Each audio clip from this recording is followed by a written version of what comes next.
Ladies and gentlemen, it is finally time for the grand finals of North American PC Go4 number 155. My name is Cornpop. I'm going to be your caster for this finals.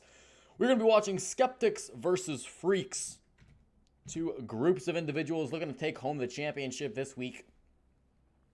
We're going to be playing a best of 3 maps. We're going to be playing on Coastline, followed by Border, and then should we need it, Villa will be our decider map.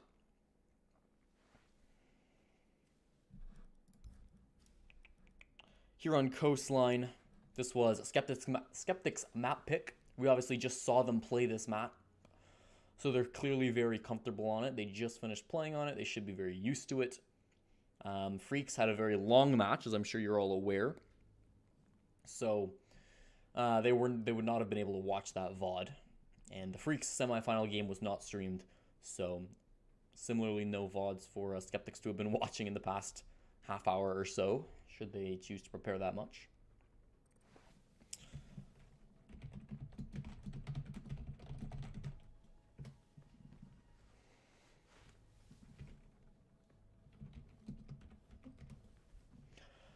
We've got 10 in the server, which means I'm just going to wait for these players to let me know that they're ready to play. Skeptics are ready to play, as are Freaks. Here we go into the grand finals of North American PC Go4 number 155. Winner of this, as you can see, gets all those credits and, of course, the first place charm.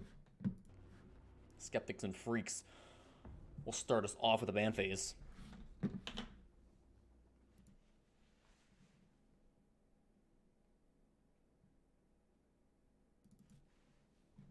It will be on Skeptics to ban first. They're starting on defense, despite the fact that they are blue.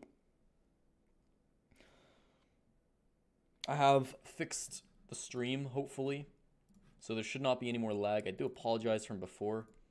I don't know if it was lagging on the first map, but people definitely were mentioning it on the second map, and I'm quite confident I know what it was, and I'm quite confident I fixed it, so if I didn't, then there's a problem, but I think it'll be good. Do let me know if that's not the case. I don't know if I'll be able to fix it, but it'll at least help me for future streams.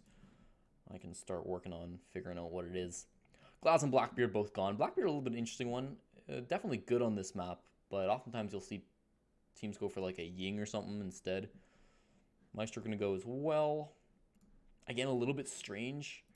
I think Mira is probably a better ban on this map, and Echo, yeah, probably better than Maestro as well. So one of those two obviously going to make it through. It's going to be up to Skeptics. Do they allow Mira? I think they've banned Mira every time, so I would expect them to not let Mira through. Yeah. Makes sense.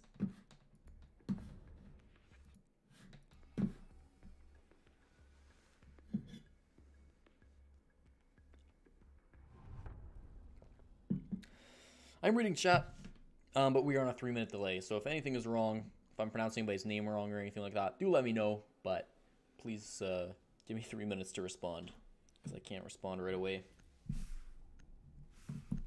I'll go over these rosters real quick before we start, because it's been a while since we had our last match. For those who do not remember the Freaks, you can't play Lion. That's not allowed. Thank you. For those who don't remember, over on the Skeptics, they're going to be playing with Box, Wick, J90, Clicks, and Rididdle. And then countering that from the Freaks, they're going to be playing with Slippery, Flacco, Potate, Grixer, and Noxious. Attackers need to locate and defuse bombs. Yeah, I think I'm pronouncing those all right. Do let me know if I'm not.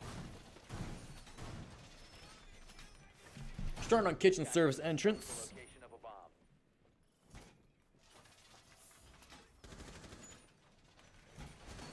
Which makes sense. This is where we often see teams start off.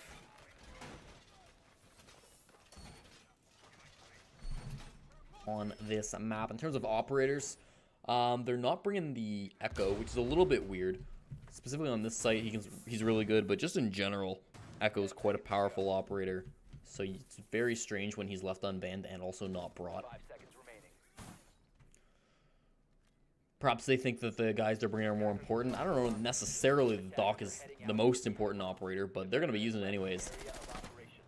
Click's very used to these long, aggressive runouts that he likes to do. We've seen him play this map before, and this is actually a great hole where he likes to be playing. However, if he was a little bit faster, he would have actually gotten the headshot. Flacco was trying to watch that drone hole. If Clicks hadn't gone for that run out, he would have been rewarded with a kill. Instead, he'll just get a couple of bits of damage there on a Flacco. The attackers maybe now getting a taste of the pace that Skeptics like to play at. Very fast, very aggressive. We've seen them dominant through the quarterfinals and the semifinals. Skeptics have proven to be a very capable team. I want to say 7-5 and then 7-3. And even when it was 7-5, they started off very strong. I believe a 3-0 on defense border. The attackers get a lot of information here. They're going to be wanting to clear out this top floor as fast as possible. Looks like they already have quite a bit of control. With the way Slippery looking, probably he's not... they haven't cleared it out fully. And that would be reinforced by the fact that Box is creeping around up here. We'll see if they ever end up finding him. Potate not necessarily too worried about it. Flacco would likely be the man to track him down. Grixer you can see droning up top. He'll be Nox the first one to die though, and that will be Clicks who eventually finds the kill that he was so close to getting in the very first couple seconds of this round. Aiming down below now. One player down these attackers are, and well, they've definitely gotten a lot of work done on the top floor. Box will find another kill on the Flacco. This grenade from Slippery not quite going to go far enough. They should be worried about, oh no, Slippery, you saw him in your sights, but just didn't register in his mind that, oh, there's a player right there. Did not expect Box to be playing where he was. That's going to be an easy kill for the Bandit, hiding inside of the lounge. Grixer now going to need to contest with Rediddle, who has also moved up to the top floor. And Potate will find the headshot onto Clicks. So that's the Doc now taken out. And did he see? Oh, that's great from Grixer. Headshot onto Rediddle. They start to pull this back. Skeptics taking it really aggressive as soon as they get that 3-man lead. And I don't dislike that because even with losing 2 players, you're still at a lead. However, you got to be really careful. If Potate finds your head, you could be throwing away a great advantage. And what game sense coming out from Potate. Through the soft wall, finds the head of Box.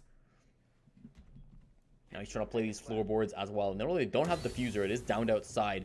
And gas canisters are going to make it a little bit dangerous for Potate to go through here. But looks like he's totally fine. They need to get going. 5 seconds. And they're really in no position to get in at all. 2 seconds. They're just going for kills at this point. Firing in through the stalls. The feet aren't going to be enough. Skeptics take it off time.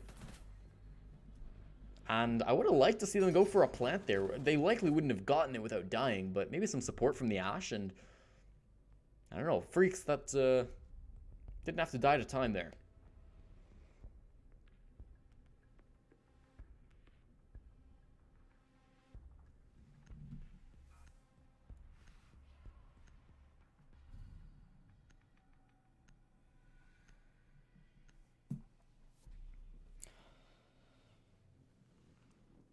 I do believe that you don't need to make it to top 16 to get a charm.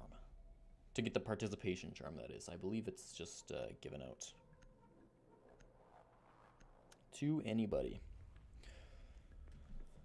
Stats after 1 round, not a whole lot you can read into. No crazy kill streaks from anybody, a couple of 2s, couple of 1s.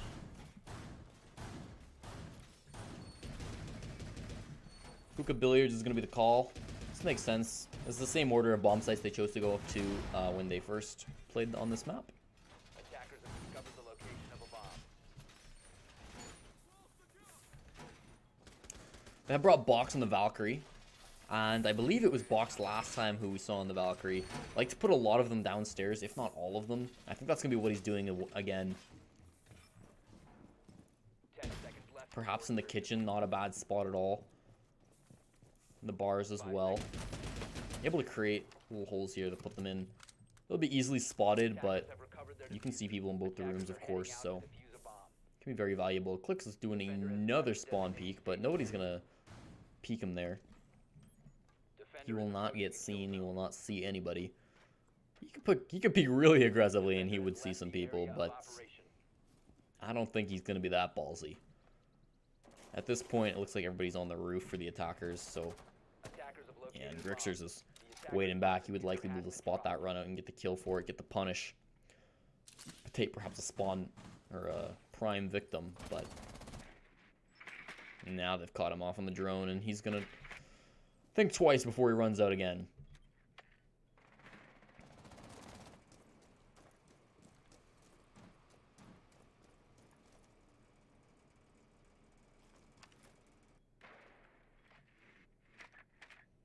Droning around, a lot of intel being gathered here, a minute down off that clock. Flacco from up top. He's already used 2 sets of those X-Kairos, just opening up some windows wherever he can. Slippery's going to get the first kill onto clicks, open things up. That's the Doc. Likely trying to do something aggressive, didn't quite pay off for him this time.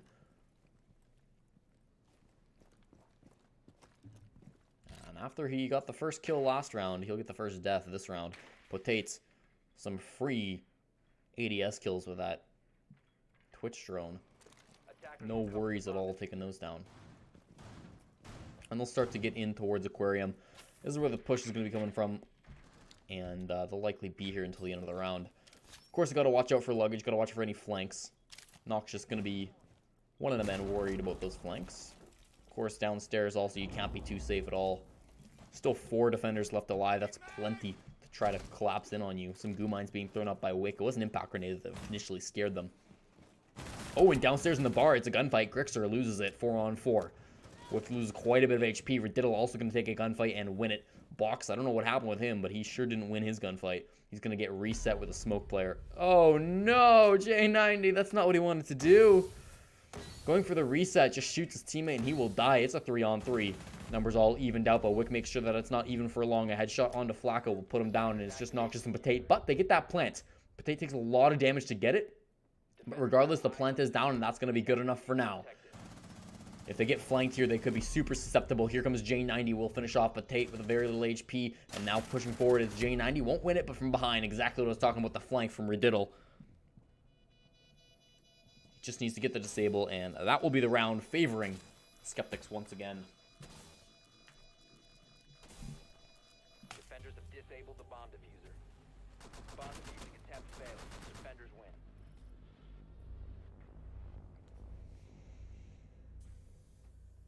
And a simple defuse will make it 2-0 favoring the Skeptics. Round number 3. And this is every single match we've seen from the Skeptics. They go up early. Their aggressive playstyle gets really, really early stuff. It works early on. You can catch the enemy team off guard.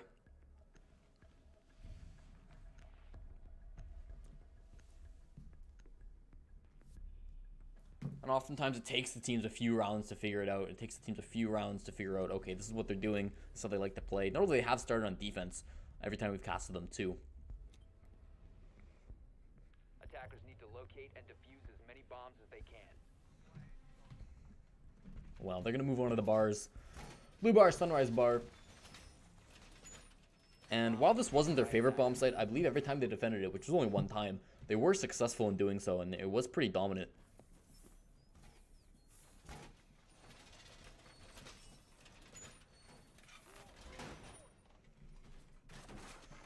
I want to be on Clix's cam to start things off. I actually don't think he's going to do anything aggressive. It didn't pay off for him last round. And it's something that really only works once or twice. 10 seconds remaining. No respect for his teammates' barricades, I guess. 5 seconds left before insertion. Attackers have recovered their diffuser. Attackers are moving to defuse a bomb. Alright. Going up. Swapping mags. Oh, Twitch chat, stop. Let's see, what's going on here? Wick's actually not doing anything aggressive, just as I kind of suspected. I think he's sort of had his fun. Now he played a little bit more seriously now that it's worked for him. Overall, though, it is a very aggressive lineup coming out from Skeptics. We already mentioned how the Echo is available and they choose not to run it. It is a similar story when Maestro was unbanned. They still chose not to use it.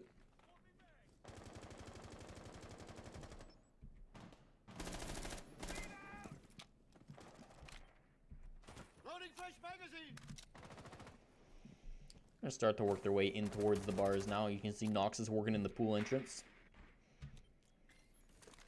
Flacco with some good information there on the drone. From Grixer, we can see they're starting to clear out this top floor. And if we look at the defenders, there's one up here. It's Box, but he's nowhere near the hookah billiards. Drop the diffuser. bomb site where they're starting to clear out. Finally, Grixer has made his way in, but they were playing that very, very cautiously. Down below is where they really need to be worried about, because that is the smoke. That is J90 playing down below there.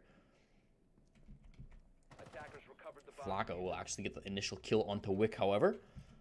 And that puts the defenders a man down. Trying to defend, a minute 30 left on this clock. Clicks wanted to play this long angle with his ACOG. Yeah, a little bit careless as he's running past the windows, but again, he's not going to get punished for it, so he's not too worried about it. Box comes out on top over Patate, takes down the Twitch, makes it an even scoreline, takes quite a bit of damage, especially in that retrade. Pushing forward, Noxus takes about 25 HP. Needs to be really careful of the smoke, who's still playing in there. That's J90 again. If Grixer can find him from above, J90 could get pinched. But again, this is so tough. Noxus, I think, just his feet sticking around, and J90 pushes forward, gets the kill on the downed opponent. Outside, J90, another one in favor of him. Flacco will fall.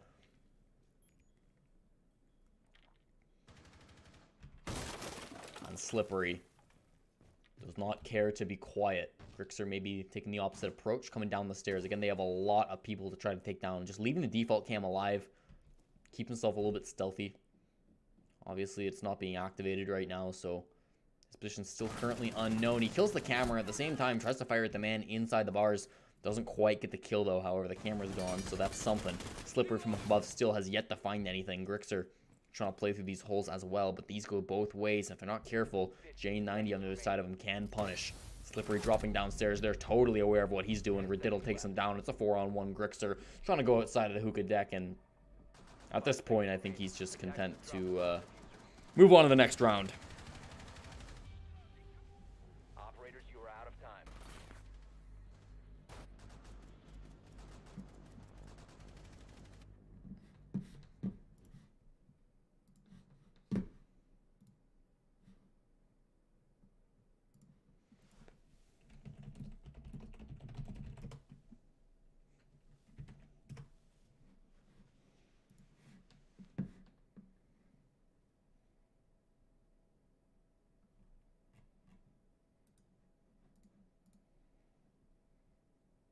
Chat, just chill for a minute, okay?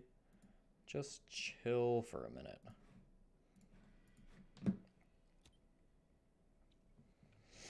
Attackers need to locate and defuse as many bombs as they can.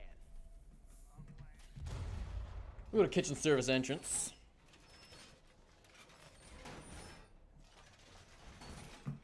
And this is what we've seen time and time again come out from the Skeptics. They win the first 3 rounds in a row. They come out to an early lead.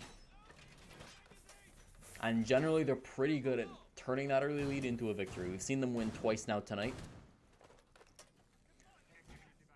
Trying to make it 3 for 3. Of course, winning this map won't be enough. We are in a best of 3. Border's coming up after this. 10 seconds to go. And Border, notably, also a map that they've played already. And they played it pretty well. So it's all comfort picks coming out for the Skeptics. Now, Clicks, is he going to do the same thing? He's going to delay it this time. And again, if you're going to be playing aggressive like this, first of all, I don't like that you're delaying it. And second of all, I'd rather you just play, you just watch the drone hole. Because that was what almost worked for you last time. He's going to play over by the main entrance instead. Back to where he likes to play. Generally, he can put a lot of pressure on the enemy here. Really can stall them getting in. He seems to stay alive for so long when he plays in this position. Of course, as I say that, watch him die immediately, but, well, hopefully not. Box going all the way down to the backside. And Rididdle's fully against alcoholism. Yeah, on that dock, if Clicks gets shot a little bit, he's not too worried about it. He can just heal himself right back up with a stim pistol, and he's back in the action. Slippery starting to drone upstairs. And Grixer, nothing to fear on the top floor. Doesn't look like there are any defenders up here to try to challenge him. Speaking of challenge, Noxus on the first floor might be looking in through the open window. And Grixer's actually going to come out on top over J90. Firing through the floorboards, I want to bet. Of course, we didn't see it, but based on the operators and the positioning of Grixer, I have to imagine that's where the kill came from. So Wick's going to move in a security area. And Rididdle's still just sitting in the bars. The 2 boys more or less back on bomb site. Riddle Attackers have recovered their sees a bit of a potato from Potato. It's going to be Box who goes upstairs, now aware that there might be somebody, or that there definitely are some attackers who are upstairs here. Try to challenge him. Sees the Ash for just a moment. Grixer's going to fire a few shots through that soft wall, but again, not going to land anything. Riddle is there to back him up in case that Ash pushed really aggressively. And Grixer, I think that might be what he's looking to do. He's got to be really careful here. He probably does not expect the other German operator to be right inside this hallway. Looking through the drone hole, doing what he can, but with phone calls coming out, that sneak is no longer going to be an effective option for Riddle. Especially with Potato getting another shot. Attackers recovered the diffuser. Some more utility being used, and these attackers still full 5 guys ready to push forward onto this bomb site. Time is not in their favor. 35 seconds is not a ton to play with, but they don't have to do a lot with it. Clicks is able to get most of those X-Kairos. He's going to get pretty much all that he needs to. From up top, though, he's got more things to worry about. Grixer drops down right at the moment. He gets a kill. Wick's going to take down Potato at the same time, and it's going to be all up to Riddle in a 1-on-4. No chance at all. Taking the fight with the Habana. 15 seconds. As long as they get this plant down, yeah. Flacco takes him over, and Freaks will finally get a round on the board. 4-1. 3-1, my bad.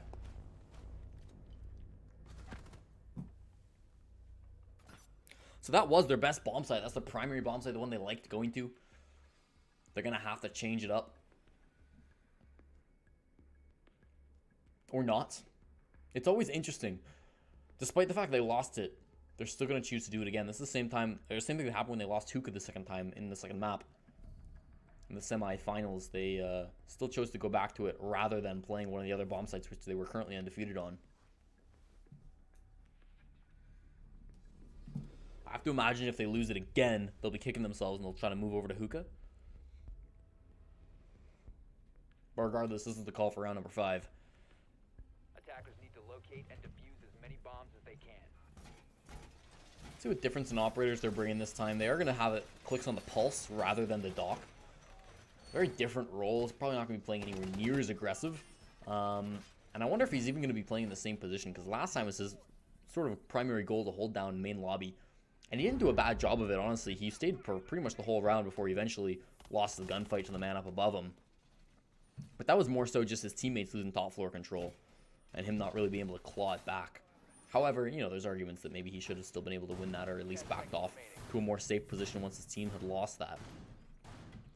Whichever way you want to look at it, though, it's going to be Box who's taking over the mantle of aggressive player, unless he just chooses to board this up. Is he just hunting for drones? Okay, he's just going to board it up.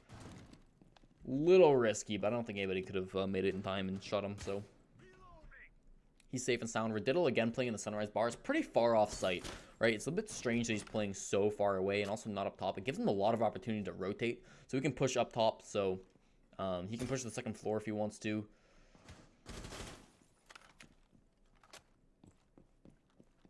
He can also come around on the first floor. He can do exactly what he's doing now in case there's anybody there. Again, a lot of options available, but if they push directly on a site, if they get that top floor control and you can't take it back, you might be in a little bit of trouble. Grixer, the man who did a lot of kills last time, got a lot of damage done. In that last round, was instrumental in clearing that top floor. Noxious has the oh-so-fun task of peeking this doorway into main lobby. Thankfully, there's no longer a dock on the other side of things.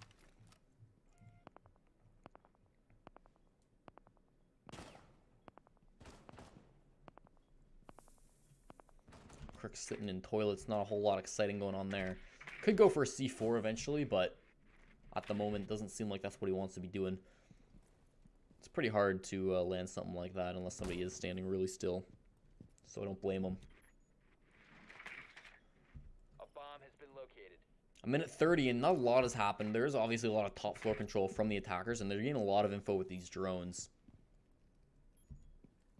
Attackers have located a bomb. But I'm a little bit worried that this time the defenders aren't going to feed them, right? I mean, guys like Riddle are not necessarily going to run upstairs like they did last time and die. Guys like Box are not necessarily going to do the same play that they did last time where they just died. At least not until later in the round, where it's going to be more of a problem because the attackers now need to focus on two things at once. They got to focus on the plants and the roamers rather than the roamers then the plants.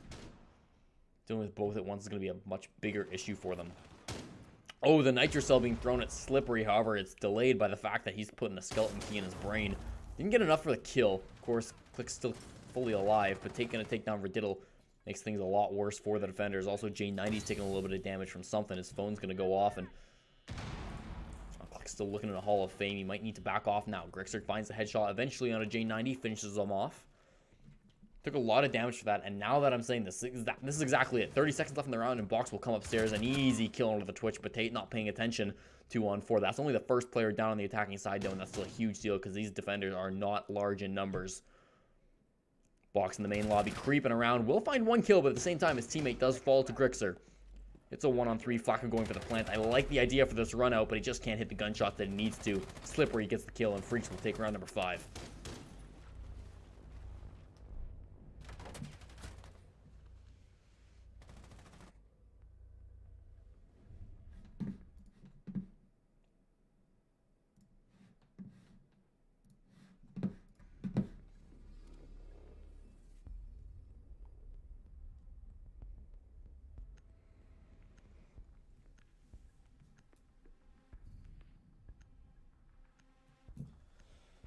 Like I was saying, I don't know that I love the idea to go back to the kitchen after that last round. I mean, you still won hookah the first time. You still won the bars the first time. These guys really don't like going back to bars, only when they have to, yet they seem to find so much success with it. Protect your bombs from being defused by attackers. I don't know. I'd kind of like to see him try it again. They go to hookahs, though, and I can't be mad at that choice. I would be a little bit upset if they went back to kitchen for a 4th time, but thankfully they will eventually swap off of it. Realize it's not working. And why would you keep banging your head against the wall like that? Your hookah is good. Your bars are good. Try something else. Click's deciding that he likes the pulse. And again, I think it's important to be able to swap off from a really aggressive role to maybe something that's a little bit safer, a little bit less punishable. You can see Clicks has not been having the greatest of games. Dropping a breadstick right now. Attackers have dropped the bomb diffuser. Attackers recovered the bomb diffuser. The attackers are really trying to discuss who wants those bomb diffusers. So Box is playing on the first floor. Clicks as well with him.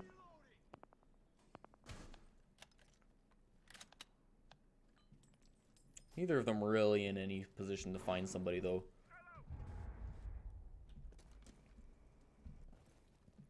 All the attackers taking their time, just approaching the building. I mean, it's a little bit slow. Slippery's already on the roof, thankfully, but the rest of them are still sitting back in ruins. I'm gonna go ahead and assume that they were just droning for a long time. A bomb has been located. Setting something up in luggage. Of course, didn't quite see that last man who was standing right outside of luggage. Potato again going to be able to get a lot of use out of these Twitch drones, despite the fact that no Mira is in play. Oftentimes you don't see Twitch play just because there's no Mira to try to take care of. But honestly, Potato's done a good job taking down these ADSs, taking down these default cams, doing the things he needs to do. Now Clicks might be able to find somebody. Yes, he will. 2 of them right up above of offices. That's in the aquarium.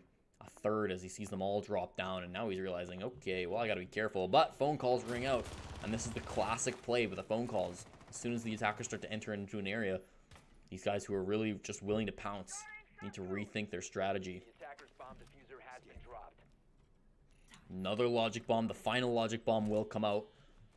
Box gonna have to deal with that again. Here comes the nitro cell from Clicks. Does not land. He throws it up top, and it'll be Noxious who takes down his teammate. Phones are ringing. Noxious gets his second. It's a 3-on-5. The roam absolutely unsuccessful from Skeptics. Attackers have recovered their diffuser. Riddle now, the man sitting back on the anchor position. Wick on the stairs, and J90 in hookah. Weary of these drones. He's got 2 holes he can play with. He can go left or he can go right. A grenade gets thrown to his right, and the diffuser does get planted. Try to stop him through the soft wall. He will get down, then eventually he'll get finished off. Oh, on top of the roof. Oh no, Riddle can't quite get the kill. Wick is actually trying to get that revive, and he will land it, so it's still a 3-on-5, but again, does not favor the defenders all that heavily. The diffuser is planted. They've got 5 guys who can just watch this and hold it for as long as possible. From outside, flank on the long angle. Slippery comes in and gets the second one. It's going to be all up with the Wick. The ace clutch disable. I don't know about this one, boys.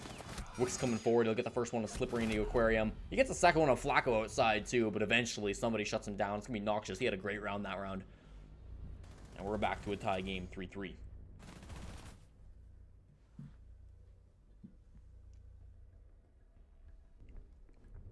All right. So what started off as a very dominant map for Skeptics, 3 in a row for them, they quickly let slip away.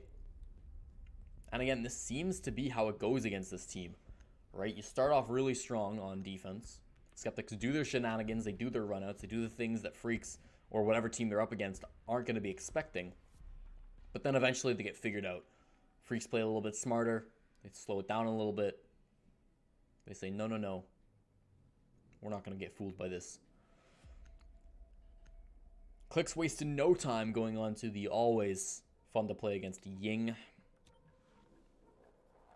Freaks choosing to ban Blackbeard rather than the Ying. I don't know if I love that call.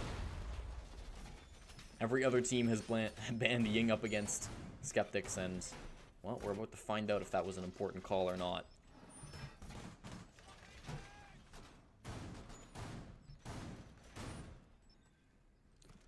In terms of the defense, again, the biggest change we see from him is Grixer on the Echo. Every time that we see a team opposite from Skeptics go onto the defense, we say the biggest change is, well, they're actually playing operators that are information gathering anchors, right? Like, occasionally Skeptics would bring a Valkyrie, but not even all the time. They really did not care that much about utility, about that information. They had the Doc with the bulletproof the first couple of rounds.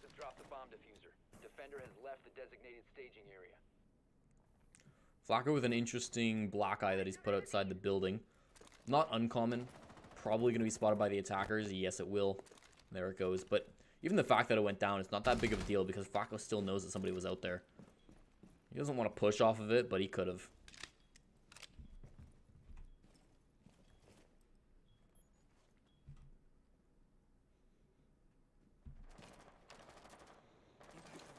Interesting impact grenade that he's going to open up, likely for Slippery, although it's tough to say. It doesn't matter, you won't be alive to utilize it anyways. J90 puts a bullet in his head. Will put us into a 4-on-5. These defenders now down a man, down a Jaeger. Not the worst loss in the world, of course. Hopefully his utility was all placed already, and this could be a great nitro cell. He just needs to put it in the right spot. That'll give him a clue, but now the sledge has run off. Box maybe not so content just to stand still and play by these angles. Flacco will take a random guess. And he'll just wait for a bit. Oh, Noxious is hearing the footprints. Trying to figure out when somebody might be up here. If this works, then these guys are geniuses. Flacco doesn't really need to sit here and just worry about it. Potate is being tracked. Grixer's actually getting on his drone. He's notably sitting on the staircase, so he's actually not all that passive. Flacco comes up and gets a kill. J90 gets traded out. Eventually, after getting that initial opening kill, it's going to be a 4-on-4. Really slow. 115 still back on this clock. Wick having to back off. He takes a bit of damage. Box also takes a bit, but it'll be Clicks the first one to open things up after we had a long pause. He has used a couple of these Candelas, although I haven't quite seen on what. He gets a needle in his leg, and ooh no, Grixer comes up and shoots Wick right as he's trying to do his job. Grixer's gonna get a second one on the Echo. You don't often see aggressive plays coming out from the Japanese operator, but it happens this time, and Grixer utilizing his ACOG and good gun perfectly. Puts us to 3-on-2, gives his team the player advantage. 45 seconds as well. That time is gonna favor the defenders more and more from every passing second. Riddle starts to get into the main entrance, knows exactly where somebody is. A ballsy peek. Oh, and he runs past it again. He'll pay for it. Doesn't get killed, though, and Box is going to get a kill on a Noxious. So eventually cleans up the smoke. His bright banana suit. Even numbers once again, 2-on-2. But one more time, I mean, you've got great plant denial here. You've got so much information from Flacco. And Grixer with the Yokai. He's still got one. Do they see it? He's moving around. He doesn't get spotted, and that Yokai does get destroyed. So now it's all up to Riddle to plant this as soon as he can. Box is going to get the first kill. Can he just find the second one? Yes, he can. The plant not even necessary. Skeptics take the first round on attack. And that one came very close. I can already tell this is going to be a good grand finals, ladies and gentlemen. So buckle in.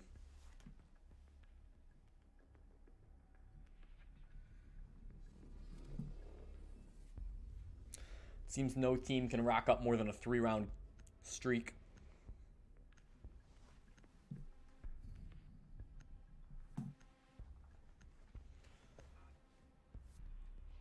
Rounds 7 and 8 and 9 so far mirroring rounds 4, 5, and 6. We go back to kitchen after the defense lose it the first time.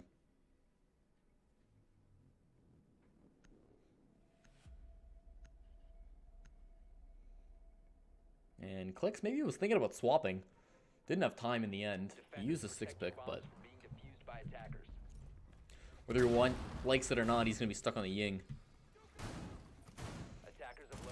And in terms of operators, not really anything changing on the defense.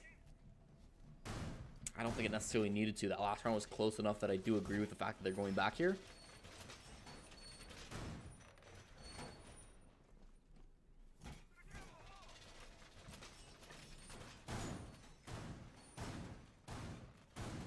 I want to know how they're playing this, though.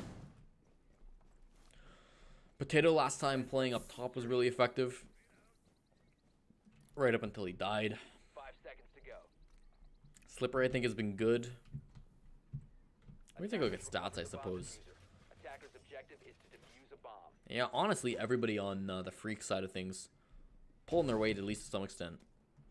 You do have a 2 coming up from Clicks. And he was pretty low in the first half as well, but I don't think it's anything to be too concerned about. This is the best of 3. He has plenty of time to pick it up. That's for sure. Attackers have located a bomb. So again, Potato on the top floor, and Slippery has backed off down in the bars right now. So last time we saw Grixer rotate up top with him. Might see that again. Potato in the aquarium. If he finds somebody here, this could be really big. Who is that on the other side of things? I think it's Sledge. Yes, it is. That's Box. A couple of frag grenades in tow could be all that he needs. J90 droning for him, but I don't know if he actually found. I'm assuming they did find Potato. Or at least they have some idea that he's up here. It'd be very strange if they push into this aquarium without droning him first. You see Grixer's flying a little drone around as well. He's just gotten off of it now. Here's the aggressive play. Right as he's priming the grenade. Potato, beautiful timing. You couldn't time it any better than that if you wanted to. J90 so disoriented. He's got Wick to go in ahead of him. And wow, Box got outplayed.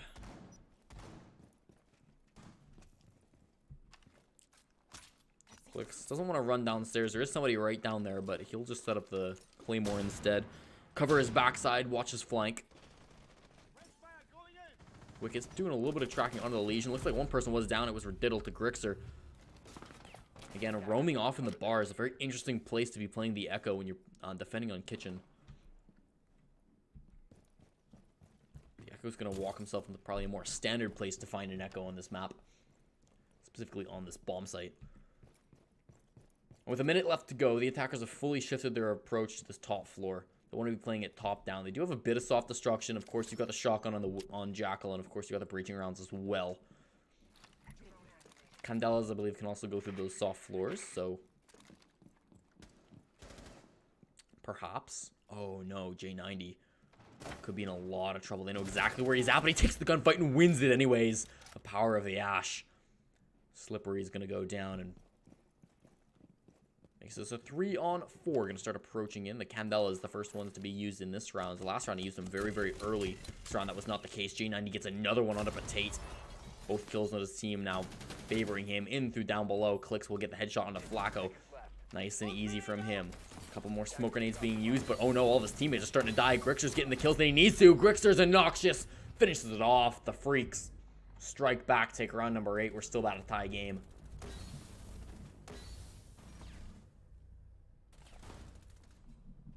And that was looking so good for Skeptics. The attack had worked perfectly. They had gotten in. They were setting down the smokes, and then everybody died.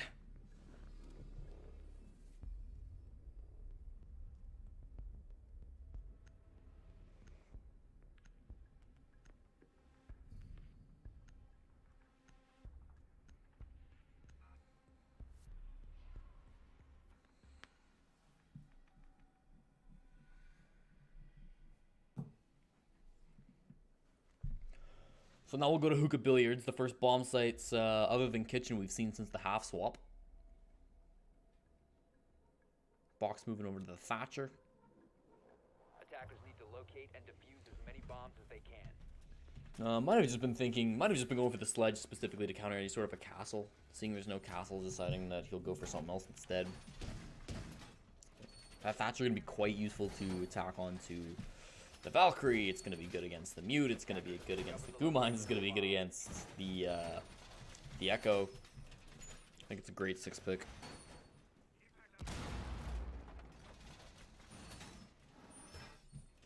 In terms of this defense, I don't see anything too crazy. I'm again interested in where Grixer's going to play. He's currently top fragging the server as the Echo, which is not something you see every day. He was doing good on attack though too.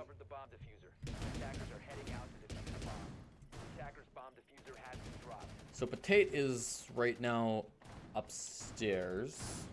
If we can take a look at him, running through the halls. Could fall down those stairways, but again, at this point, it's a little bit late. It was Slippery, the man who was playing on the first floor, currently in service entrance.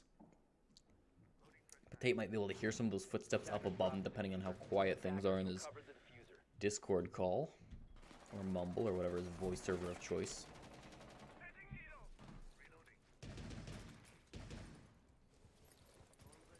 Playing on this angle, clicks. This is exactly where Box died last round.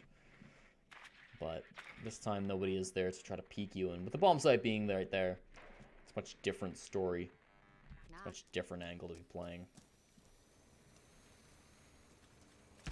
It's gonna be Grixer again though, who gets the first kill. Clicks manages to trade it out though, and that's a big one.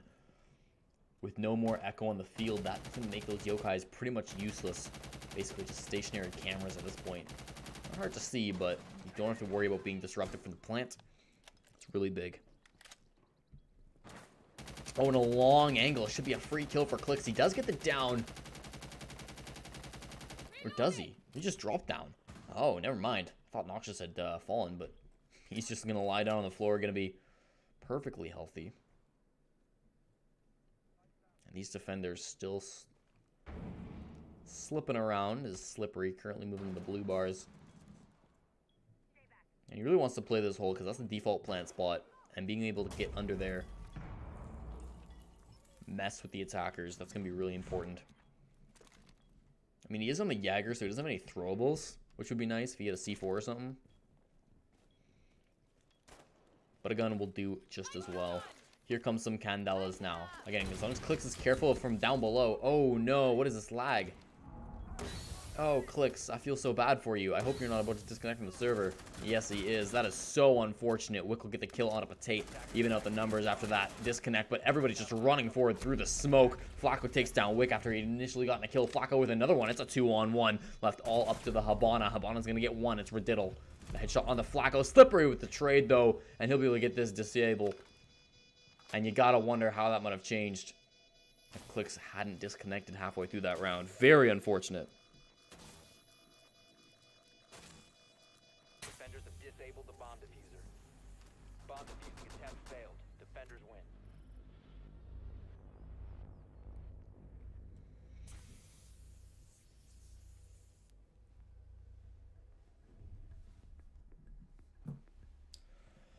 Looks like it was able to get back into the server though. Clicks. They even kept his stats. That's nice. And is this Penthouse Theater coming out? That's what I like to see. No mirror on the board, doesn't matter. This is going to be very unexpected coming out from the Freaks. Try to put themselves up on the match point. They're bringing Flacco and the Alibi to do it. I don't know if I love that play.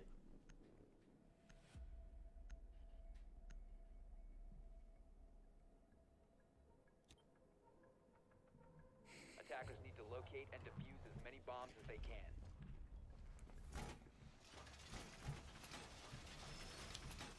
So we'll see how they choose to play this bomb site. Obviously not a very popular one anymore. Used to be pretty big back when you could play Mira every single game, but these days does not see a lot of play. It can be easy to get in through this window. It can be easy to come in through VIP. Coming up these stairs is relatively safe too, depending on where the roamers are playing, so it's Bomb located by attackers. it's tough. Tate finds a drone for his troubles, which is not 10 too bad. seconds remaining. I want to see how far they like to play. Slippery's been playing really far off site. He hasn't gotten a ton of kills for it. He's the lowest on his team. I mean, it's not a disastrous stat line, 4, 4, and 6. Attackers are moving to defuse a bomb. Oh, and this is the run out. This is actually exactly what he needs to be doing. Oh, but he misses the shots. That sucks so bad. A lot of damage on the box. Probably will just reset soon enough. I don't know if that he needs to repeak this. Blah, blah, blah. It's been a long night. My bad. Or if he needs to repeak this. Clicks is up here instead to take the brunt of the aggression. Certainly not something that Clicks is unfamiliar with. He'll get droned in by Riddle. A needle in his foot is going to make him slow down for a little bit, take a bit of damage. Riddle will be able to call out all of this. A little bit weary of somebody being down below, but there's nobody down there, so nothing to worry about. Slippery is fully retreated back to being an anchor. However, if he wants to go down this hatch, then that might change. Okay, he's back on the run. You can see the alibi. Flacco has put most of his drones up, or his prismas, inside the main lobby. Still has one in his pocket as well.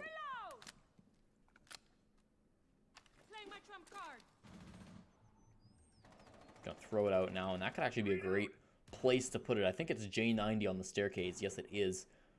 If he'd already checked that and saw that there was no prisma, if he checks it again, he's very likely to shoot that.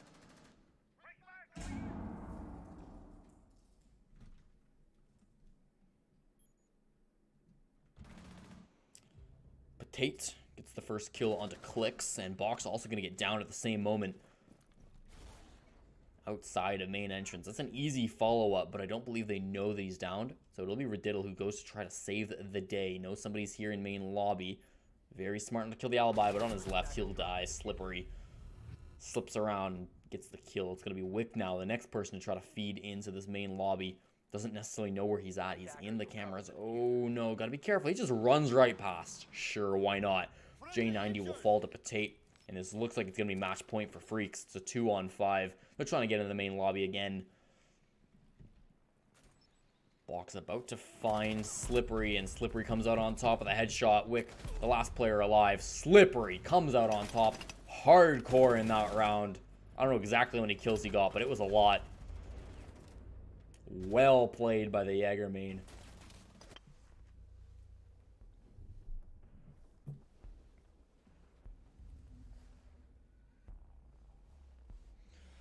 Now with 3 more rounds in a row, things are looking good for Freaks. However, we have yet to see 4 rounds in a row from either team. And we are going back to kitchen service.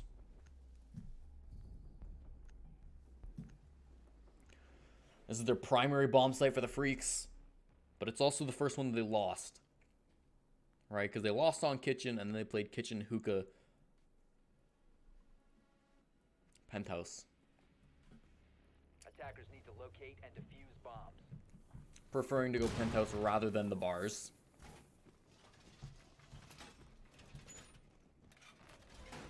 But their hold on this bomb site seems to be pretty good. And the good thing for Freaks is they've got 2 opportunities to win this, right? Even if they lose it now, they can come back here if they're feeling confident, or they can switch it up. They've got a lot of options available to them. Right? This round they're going to come here to kitchen, and then next round, should they need it, they'll either be able to go back to kitchen, or they can try out hookah for the second time, which worked out pretty well for them the one time they did choose to defend it. 10 seconds So to 6-4 scoreline in this current climate of the game. Freaks are looking really nice. And yeah, Coastline may be usually more of an attacker-sided map, cover the diffuser. but in this meta, Attackers are moving to defuse a you bomb. never count out the defenders. Approaching the kill zone. Especially not when they get to pretty much choose whatever bomb site they want. Right? I mean, they get their prime bomb sites. They get their primary and their secondary. So for Freaks right now, a lot of comfort. A lot to play with. Defender has been discovered. And Slippery is going to just run all the way outside on the deck. Yeah, he stayed outside for so long. J90 just comes up and takes an easy kill. I don't know if I love that play. That one was a bit questionable. Like, do a run out once. Once you see nobody, get back in though. Alright. This is what's important. taking found on 2 drones, only able to kill 1 of them. Riddle will show his second drone as well, and now is being jackal tracked. He'll back off. However, this could be a great trap for Flacco to try to set. Nobody's immediately following things off, however. Now we can see somebody is. The bait from Potate, actually, it might not matter because he's taking quite a bit of damage from the main entrance.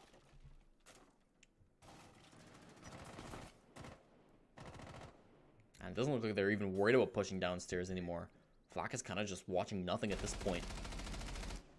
Potate, the jackal track will wear off, but they're very aware of his location. They track him again just because Flacco has fallen off. He's moved over to the offices.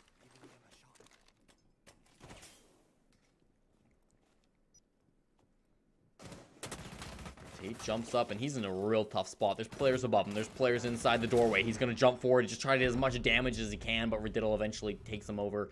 Half his HP lost. That's all that he can manage to get out of it. Grixer's going to get a headshot onto Wick, finally one in favor of his team. And again, he's so aggressive. Why is there a Grixer, or why is there an Echo on the second floor?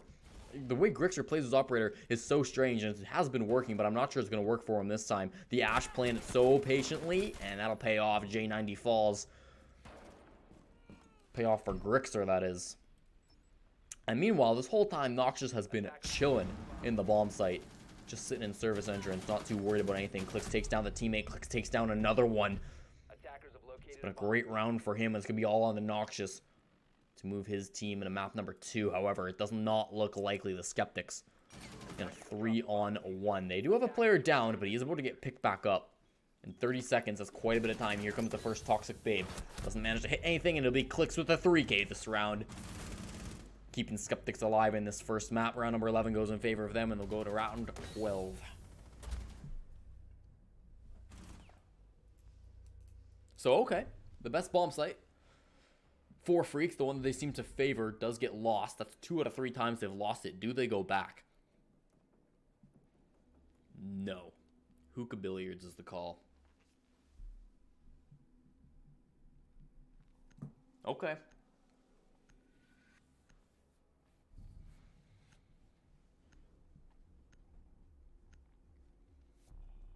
Click sticking with the Ying. J90 sticking with the Ash. Nothing changing really on the attacking side of things.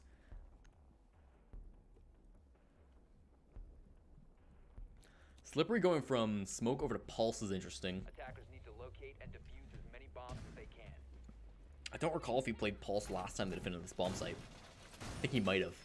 So that might have just been the smoke to try to convince them that they were attacking on a kitchen service. Because obviously if you're Skeptics right now, it's tough to say. Could be kitchen service, could be hookah billiards. Bomb located by attackers.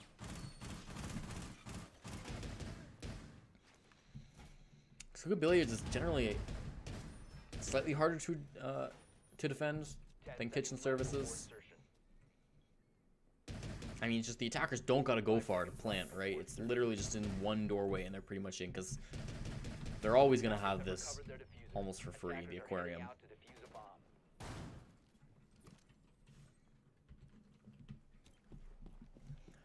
Slippery's gonna be playing down below, and of course, unless they droned him out, they're not gonna know that there's a pulse here because he did get 6 picked onto. So not necessarily gonna be aware that somebody might be playing from downstairs. Noxious might be a little bit careful because that window behind him just got fully opened up. He's still just running past it. Not a care in the world. No fear on this man. And Flacco's also playing downstairs. So that's 2 roamers. If you're gonna have anybody playing downstairs, probably a Valkyrie and Pulse are the way to do it. A lot of information, a lot of ways for them to support the guys up top where the bomb site is, where they really need to be. I believe Slippery last time was on the Jaeger, actually. If I'm remembering correctly. But I was noting he didn't have any throwables, so now he has those throwables that he wants. J90 is taking control of Aquarium. As I mentioned, this is pretty much free for the attackers. But they do always have to worry about being flanked from luggage. I mean, yeah, you can have somebody watch it. Yeah, you can try to clear out that bottom floor. There's always going to be a rotation somewhere from the defenders. Oh, and actually, that could be a nice grenade. Probably should have primed it quite a bit longer, though. Rigid 11 uses X Kairos on a soft hatch. His box not in position to try to break that open for him. Not the worst thing in the world, though, of course. He'd already used 2 of them. I'm assuming he just didn't need to use any more. Oh, Flacco with 2! I'm so sorry I missed that because that must have been big. 2 players going down. Running forward, though. Clicks. Not able to get any more, though. Flacco gets him slippery. Another C4 kill. It's a 1-on-4. Rididdle to keep his team in the first map. We'll get a nice headshot out of Grixer. It's a 1-on-3. The Fuser has been down, though, and this is going to be so tough. 4 C4 kills coming up from the defense.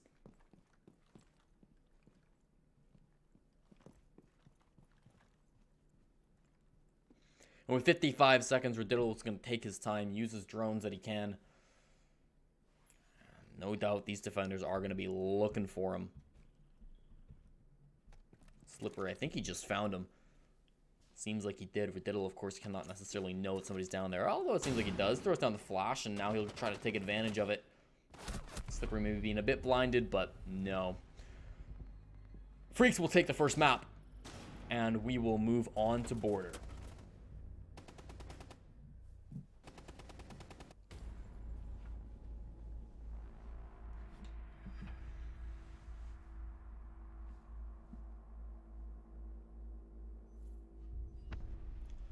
Pretty even map overall, but at the end of things, I think Skeptics might have just gotten a little bit tired. Not going to play music or anything. I think it'll be a pretty fast map number 2.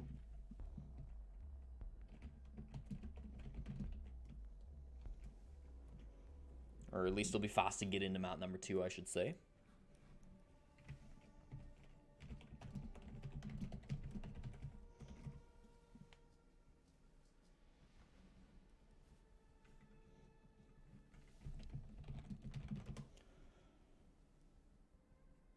I'm going to take about 30 seconds.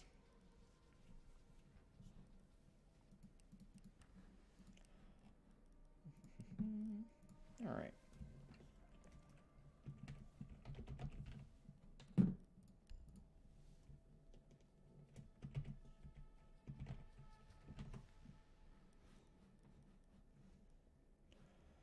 Do-do-do-do.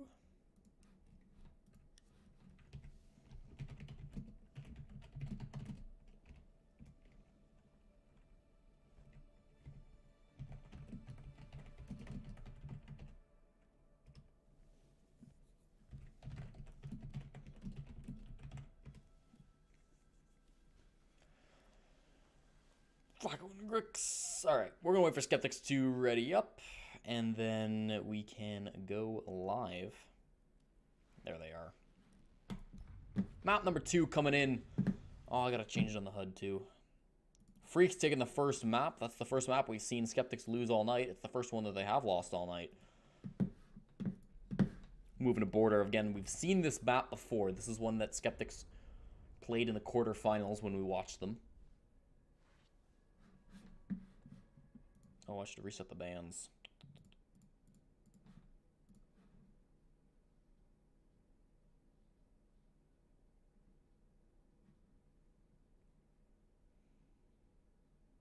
Oh, you know what? Wait. Hold up. All right.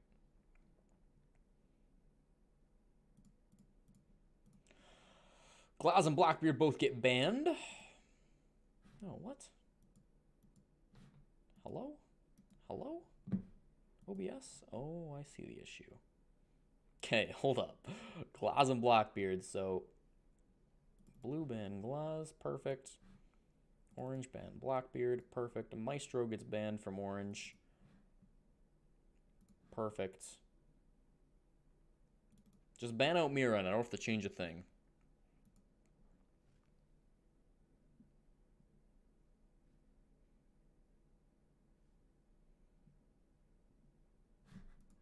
That's all we need here. Skeptics this time, are they going to play with Amira? No, they're not. Alright, I have to change something. Well, that's good. Seems like they are willing to adapt. They took a long time to make that decision. Here we go. I think everything should be right with the stream now. Freaks lead 1-0 over Skeptics after the first map. Armory Lockers Archives is going to be the call because of course it is.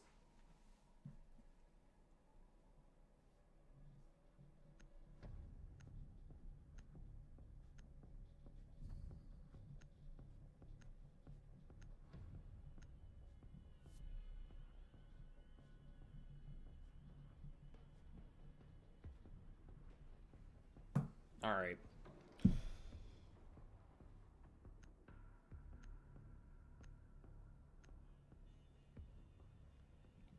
Is there a way to play music to the stream but not hear it yourself? Yep. Attackers need to locate and defuse bombs. Okay, let's watch them set this up. So Mira is on the board, and it'll be Clicks who picks it up. Very interesting that Clicks is the man on this team who plays Mira. Again, he's been the guy who's been playing really aggressively. He's been the guy who tends to just get the kills. I mean, this guy's been spawn peeking on Doc on almost every round. So the fact that he is now going to choose to play the Mira, usually the more defensive operator, right? The operator who you're thinking is going to sit back, place those Mira windows, play around them. It's a bit strange that he's going to go for such a drastic role swap, but he wasn't fragging all that hard in the last map, so it does make a little bit of sense maybe. It's also a bit of a risky pick because you know that Freaks like to run the Twitch. They proved that even without a Mira on the board, they were comfortable running the operator and they were quite effective with it. Not being brought this time by the Freaks, but could be something to come in a little bit later.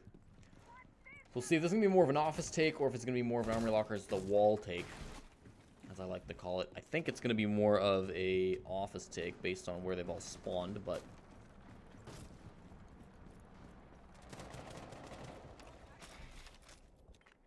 we'll wait and see. Anybody downstairs? Riddle was downstairs. However, it doesn't look like he wants to stay down there. Clicks getting a little bit of gunfire thrown his direction, but he's going to be safe and sound behind that half wall. And yeah, this is what you'd expect from a standard Armory Lockers defense. They do have these mirror windows to play behind, so this anchor is going to be even more powerful. And you're not going to see anybody really roaming that far. You'll see people in the offices as boxes. Well, he's in the fountain, but he's looking in the offices. Wick's in the offices as well. This is a bit odd, though. Going for the drop, going for the big flank. In workshop right now, not really where any of the attackers are at. He'll come upstairs and, I don't know, he was just stretching his legs maybe. Wanted to get down on these stairs, maybe play the angle into the office. Or into the break room, my bad. But I don't know that I love the idea of pushing into that. Minute 30, 5 on 5, still nothing has gone down. They're going to start making their way into offices, and Goo Mines will litter the floor as Slippery's going to have to deal with that. Take those needles out of his foot. They have control of this. Now, of course, Wick dropped downstairs. He left the offices. So they're not going to be in there anymore. Great shot by Potate. Make sure that he doesn't get killed. The MP grenade gets used. Just in case there's any mute jammers that could stop that. It'll now be able to get used. Bricks are watching the flank. It'll be Box who gets the first kill. A headshot onto Slippery makes it a 5-on-4 favoring Skeptics. Nox starting to get in, but it'll be Clicks with a headshot, making this an even wider gap in terms of player count. Finally, Grixer gets one back in favor of the Freaks. Looking down the hallway, needs to be very careful. Potate firing a few shots into the B-bomb site. Attackers recovered the bomb. Flacco playing on the window. Oh, and a great shot into Clicks. An easy one. And that should be another one as well. Potate gets the kill on a box, and all of a sudden the player advantage is back in favor of the attackers, but not for long. Wick takes down Flacco on the window, and Grixer has made his way into the bomb site. Does not have the diffuser, but a teammate right behind him sure does. He'll go for these gunfights instead, trying to fire through that softball. A crazy shot on a Wick. Firing from one enemy over to the other, no hesitation. And swapping from one target to the next, but now his teammate's been down. He needs to get this gunfight. He's pushing forward. He's done a lot of damage to J90, and he wins it in the end. Freaks take round number 1. They pull it back. Somehow they managed to win that one. Really should not have gotten it if you looked at it halfway through that round. That was looking so favorable for the defense. Whew, but an offensive round for number 1 on Border. That's pretty insane because you know that's going to be a defense on Armory Lockers, and that's very heavily favored towards the defense.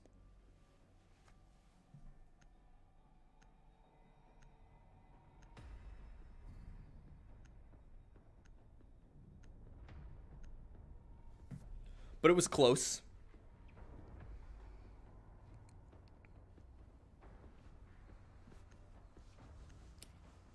Shocking. I can't help you with that right now, but if you DM me on Discord, which you can find down below, I can help you with that after the stream's done. Attackers need to locate and defuse as many bombs as they can.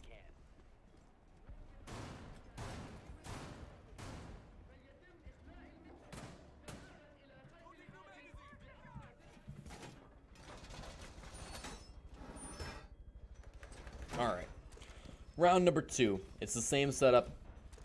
Nothing crazy about it. I'd like to see Wick maybe not do what he did last time. I mean, it ultimately wasn't that big of a deal, but it just sort of was needlessly giving up office presence. And maybe he just didn't want to be in offices. Maybe he thought that he was getting too much pressure, but I don't know. Felt like he could have stuck around a little bit longer. Stuck around a little bit longer, even.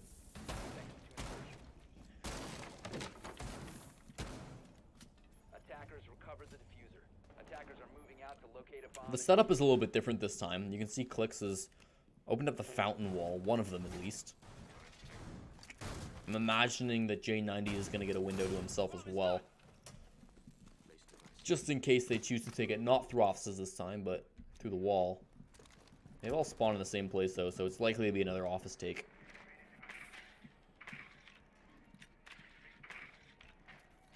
Yeah, there goes the mirror window. So no, it is the same setup as before. That's an interesting one. I mean, now that this bomb site rarely has a mirror, when we do see a mirror, you can see some really silly strats with it. Or not silly, but creative, maybe, is a better word for that.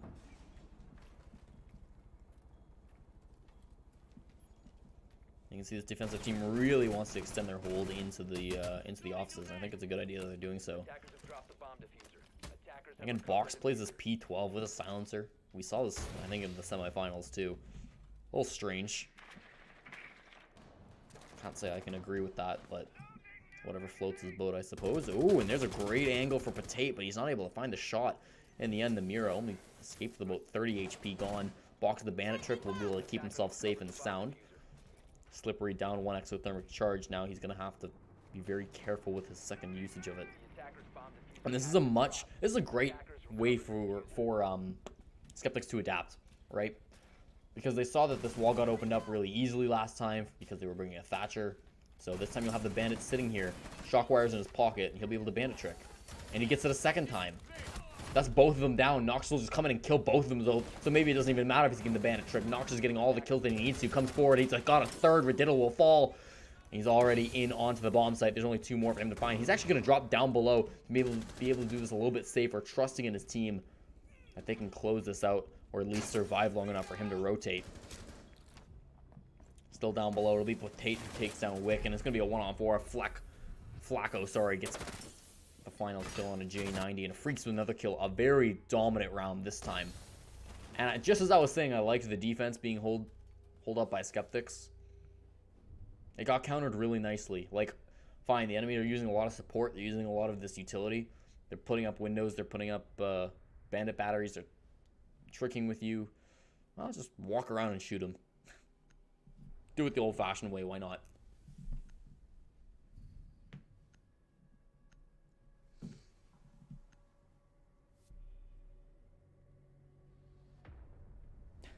No, I don't mind questions.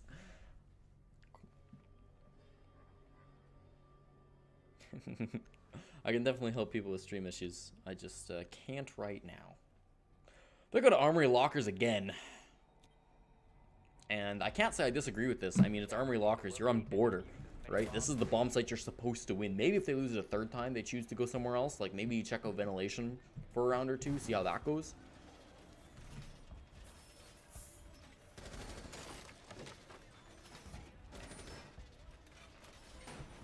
But, I mean, you've got Amira. You're on Armory Lockers. This should be a win for the defense team, like, 90% of the time. That's an exaggeration. But still, it should heavily favor the defense. If you're Skeptics, I mean, you want to keep going back to this bomb site because it just should work.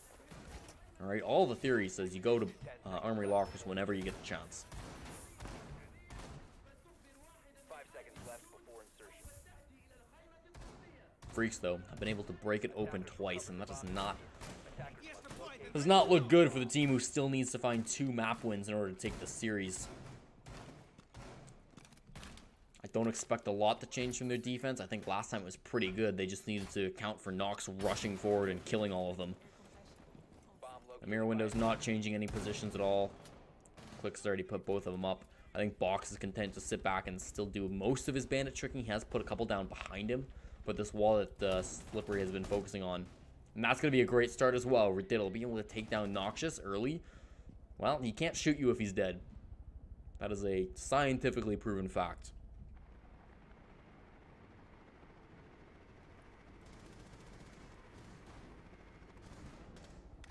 So the attacker's down a man early, probably going to slow this down. You see that very often if a team loses a man. They need to take things a lot more cautiously, a lot slower, because losing one guy is not the end of the world, right? You can definitely come back from that. 5-on-4, 100%. But 5-on-3 is quite a bit more difficult. So after you lose the first one, you tend to play a little bit more cautious, just because now losing a player is a lot scarier than it was, well, one player ago. Again, it's going to be an office take. If it ain't broke, why fix it? Attackers recovered the diffuser. I'd like to see somebody maybe playing Doc on the defensive side, playing with a deployable shield right at the back end of that hallway. You see it quite often. You can extend your reach maybe farther into CCTV, or security rather. Less so in the offices, can be quite an effective strategy. You can see they already have somebody playing in here. It's Riddle, right? Takes a little bit more damage, about one bullet from Slippery. He's playing on the outside, and Slippery, he still hasn't used either of these ectothermic charges. He really can't be taking these gunfights. He needs to live. If he dies, this push is over. So I think it's good that he's managed to back off now. With a shotgun from down below, Flacco's going to get actually a really nice kill on a Wick. So that's the bandit taken care of, although that's not necessarily the guy you were worried about. In terms of flankers, you're probably worried about your Legion, who's now going for a run out. I don't know about that one, Chief. He's going to have to come back in. There's nobody around. Flacco's going to get another kill from down below. Through the hatch this time. Clicks will fall on Potato with another kill. Takes down Riddle. J90 in box, the last two men standing on the defensive side. This looks like it might be a third attack onto Armory Lockers. That is successful through the window. J90's got to be very careful of that. He will get fully flashed. Box is blinded as well. Grixer takes advantage, and Grixer comes back. Freaks claim round number 3. They are on fire. They look unstoppable in this match. Every time they shouldn't win the round, right? None of these rounds should be going in their way. I'm not just saying that because it's the bomb site, right? These rounds start off favoring Freaks. Freaks get most of these opening kills, but it doesn't matter. Or sorry, Skeptics get most of these opening kills, but it doesn't matter. Freaks are winning the rounds. At some point, they just turn it on. And whether it's Grixer, whether it's Noxious, somebody just decides, you know what, let's just walk in and kill them all. Nuts.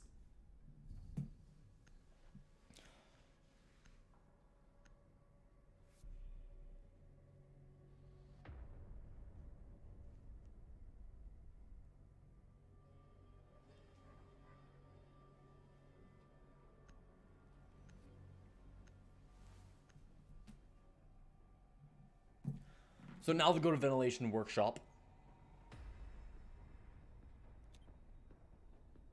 And I'm glad they're changing it up now.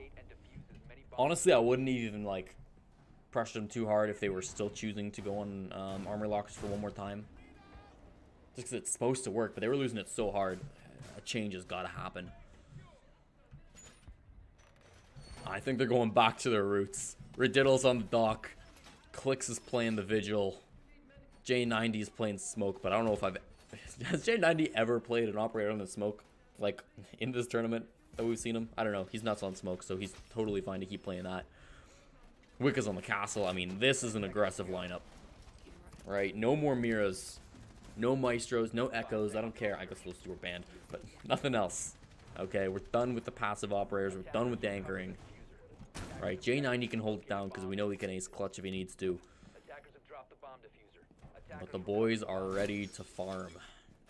Boxes in Armory Lockers right now. Oops, that's a bit of a mistake. And farming has just gotten a lot more difficult. The crops are starting to fight back. Potato with a headshot onto Clicks.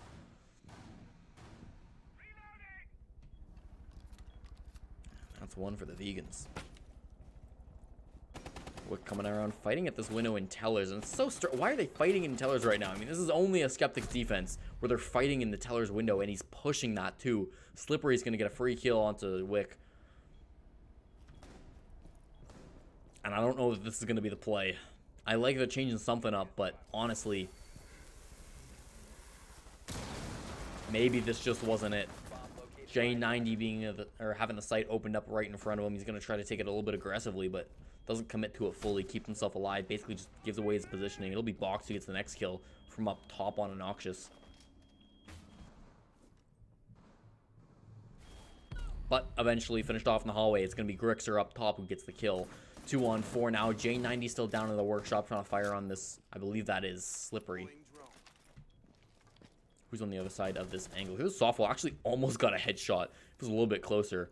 Headshot goes to Radiddle instead, who gets the kill on Grixer, the man who initially had killed Box. And this player advantage will get a little bit closer. J90 evens out with a great shot on the Slippery. That SMG-11, not the easiest thing to maneuver around, but J90 plays it so well. Look back at these attackers who have now found themselves in an even situation again. They just run right into Radiddle. That is not an angle that you want to be playing if you're on the attacker. If you're one of these attackers.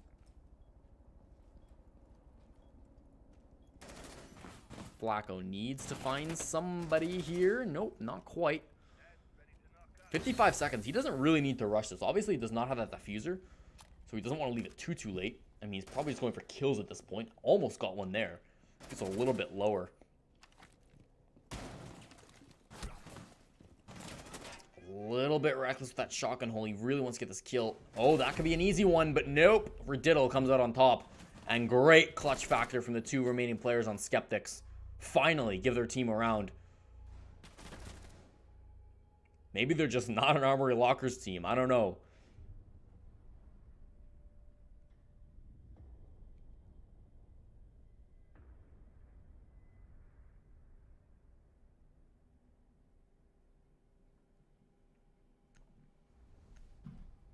So finally they win one. And they're going to have to try Armory Lockers again. And see, okay. So this is a bit different. The mirror's not working. What's the polar opposite that might work? What's the total stupid aggro strat, which should never work, but is going to work for them? Oh yeah. J90 is not even playing smoke. You know we're getting aggressive here. Attackers need to locate and defend. Maybe Skeptics just need to play their game. Right? They've been playing this so passively, right? They've done 3 rounds with Amira. They've done 3 rounds where they just sit in offices. They just sit in Fountain. They just sit in archives. They just wait for the enemy to come to them. Maybe that's just not what this team needs to do. Maybe the Skeptics need to have a Doc. They need to have a Rook. They need to have a Jaeger. Mute. They just need to run forward. They need to peek angles that they shouldn't peek. And they need to win those fights. Yeah, sometimes you lose your first 3 players early in the round to stupid stuff. But then sometimes your last 2 guys can clutch it out anyways. So, man, who knows? There's just 1 round where Radiddle is rivaling Grixer in kills for the top fragger of the server. And again, what are these boys doing? Clicks is all the way out on the east balcony. He will get detected, doesn't get punished. Radiddle's going for a spawn peek as well. However, nobody's over there. It is also J90, who's in a great position to get an aggressive kill if he plays it smart. I don't know exactly who it is outside there, but he'll just back off instead. So is that all the aggressive plays that are happening? I think it is. I don't think anybody got anything. Nobody even saw anybody. Of course, still Radiddle. Okay, he's backed off as well.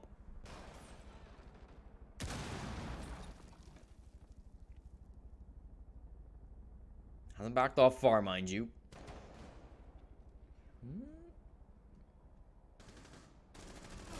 Tate takes in a lot of damage. He's upstairs in the break room right now in a little bit of an engagement. I'm not sure exactly who with. He'll back off and oh, Clicks, what happened? What happened?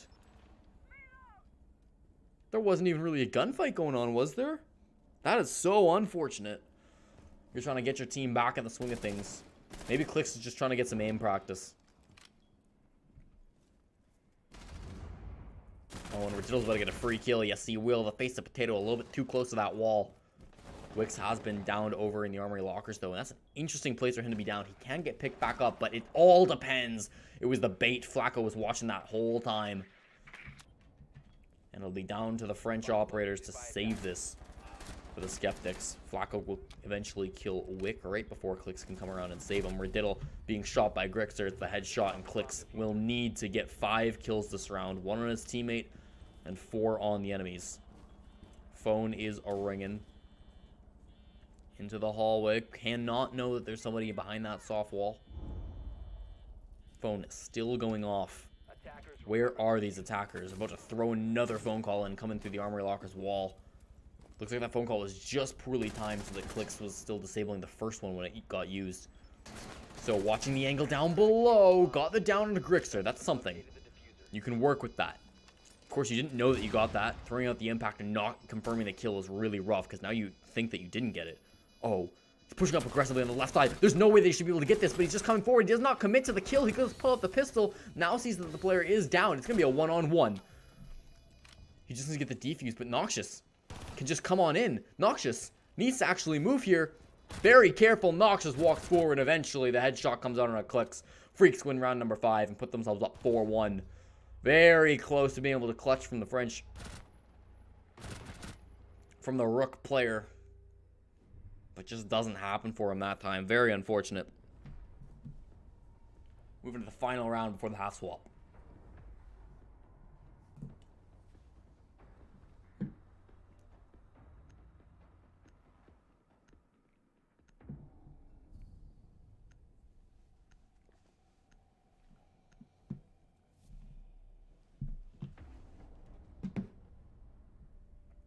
Noxious was on the Finca, teasing that for a little bit. Does move back over the Dokkaebi. Or Dokkaebi, as it is properly pronounced. According to my Korean roommate. Who likes to tell me about how wrong I'm pronouncing words. Which is pretty wrong. Now, Armory Lockers for the 5th time. That is rough. That is so rough. Man, how do you lose a bomb site like Armory Lockers 4 times? Coming up on 5. Okay, so they're doing a similar strategy to what they did last time. They've still got the aggressive ACOG operators. You've still got J90 playing on the Jaeger. But now you've got Box on the Pulse. And you got this. Wick playing Clash, and I don't even know what's going on with that view model, but okay, and let's see how it goes. Rediddle playing up top, again, this long angle from inside of Archives. Nobody spawned there, so it's not going to get any kills. See what the other guys are up to. Clicks is maybe more looking towards where people did spawn. Yes, he is. However, he doesn't commit to it. He probably should be looking over towards the break room, because that's where there are actually guys. Oh, there's a head. That's a head. That's a head. Finally! Clicks will get the headshot. Nobody shot each other. I'm pretty sure you can see that. I don't think the doorway was blocking it. Well, whatever happened, Clicks will get credited with the kill, and he'll tap his gun just one time. That's all he needs from outside. So he'll try to play these long angles with the ACOG. It can be very, very fruitful, but not this time. Patate comes around and gets the head. Through the soft wall, though, J90 immediately responds on a great play. A Skeptics player. Still a couple of drones, still trying to get forward. Still it's a 3-on-4. Security room has been taken control of. But you've lost your Thatcher. This would be a big deal if they were still playing with a bandit, but they kind of aren't, so never mind. Oh, Flacco. An easy kill on the Rediddle. Again, when you play these aggressive playstyles, it's really tough because you can never really be comfortable with where you're going. You do this aggressive stuff, you play in areas where probably you shouldn't be. And I don't want to say shouldn't be, because actually, as a roamer, you kind of should be there if you're playing that aggressive playstyle. But you're playing in these areas where, if you're playing in a style that's normal, you shouldn't be playing there. Let me say that. But it's always going to be risky, is what I'm trying to say. Grixer almost getting a headshot, but unfortunately he will lose that gunfight. J90 takes him down as a 3-on-2. Of course, that clash being so much of a pain. With this wall fully reinforced, it's basically just a complete brick wall. How do you get past something like this? What do? You don't have any grenades. You don't have, like, a Zofia. What do? You just have to run up and melee it and pray that he doesn't have teammates behind him. But of course he's going to have teammates behind him. Flacco finds that out the hard way. It's a 3-on-1. He needs to do something else. He's got a flank or something. Down below. Okay, well, he'll trade it, but it doesn't matter in the end. Enough damage gets done that Skeptics can take round number 6 and at least go 4-2 in the second half.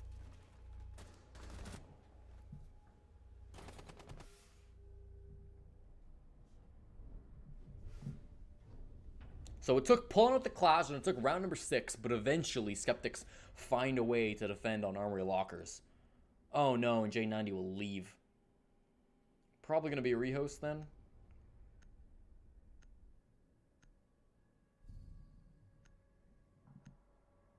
We'll see if they ask for it.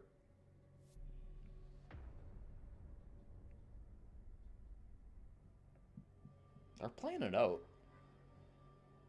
I don't know. It's possible they're just tired. Maybe he just rage quit. Maybe J90 is done with this game. Attackers need to locate. I don't know. We'll keep playing, I suppose. That's strange. That doesn't bode well, by the way. The fact that they're not even calling for a rehost. They do still have one. Okay, it's going to be 4-on-5 then. Coming in around number 7, 4-2 is the scoreline favoring Freaks. Of course, they are on... Well, this will be their map points, should they get there. Because they won the first map, as you can see on your screen. Grix are going to be the man to pick up the dock this time.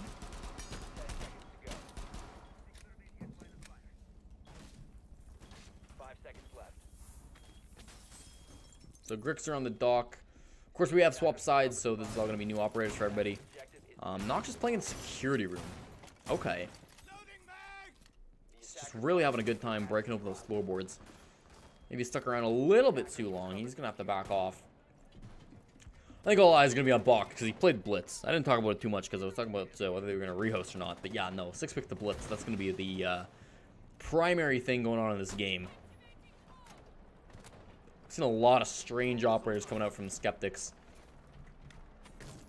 so far in these last couple of rounds, which I think makes sense though because nothing's been working for them. Now they have to play at 4-on-5. I mean, it doesn't get any easier. Clicks maybe steps a little bit too close, eats almost 90 HP, and with that, Box will just charge on it. What are you doing though? No, that's not how you play Blitz at all. Flacco gets the kill in a box, and Rididdle eventually will trade it back outside. J90 will come out right on back. And now playing behind the half, well, that's going to be Grixer, gets an easy kill on the Clicks, not watching where he's going.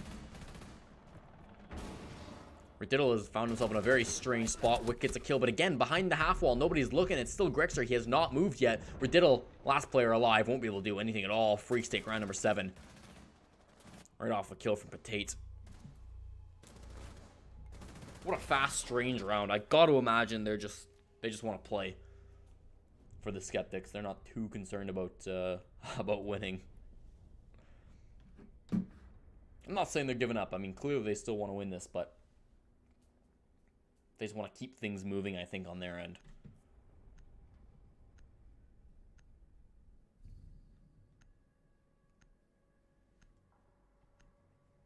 And a great performance from Rididdle all tournament. We saw him in the quarterfinals, semifinals, now here in the finals. He's been actually popping off. Consistently, he has been playing as one of the best players on the team. But he's going to do a lot more if he wants to pull it back for him. Freaks move to Ventilation Workshop. Should they win this, they will find themselves on series tournament point. Locate and defuse as many bombs as they can. They only need 2 more rounds to be crowned the North American PC Go4 number 155 champions. Oh yes. It's also the first tournament of the month, so it's good to get an early lead on those points.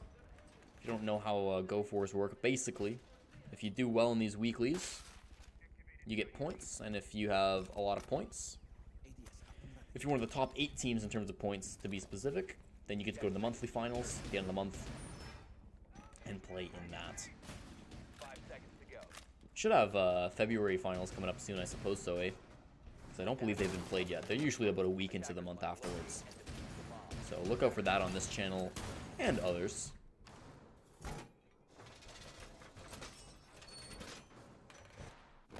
So, defending Ventilation Workshop, Flak was going to be playing up top, and you've got a lot of people playing up top. This is pretty standard for what you'll see on this defense. You want to hold on their armory lockers, despite the fact that it's not your bomb site. You still want to have a lot of people up here. if at all possible, because this high ground can be so crucial. Nox just able to drop down at a moment's notice, but it'll be Gritch, the first man to get a kill, firing down, and this is why that pot floor is so important. The Montaigne going down as well is such a huge deal. No more shield be able to use from the defenders. It'll be Box who gets the next kill, though. But Tate falls. Flacco gets another trade, though. Wicks.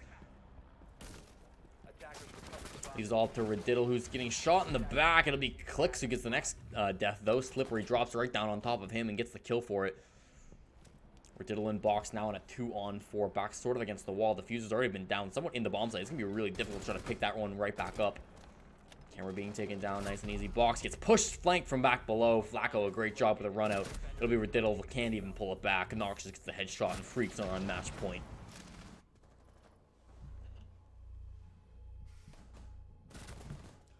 Things have very quickly fallen downhill for the Skeptics. They've got quite the mountain ahead of them if they want to try to climb it back. If they want any chance of this champion charm, which I'm sure they do.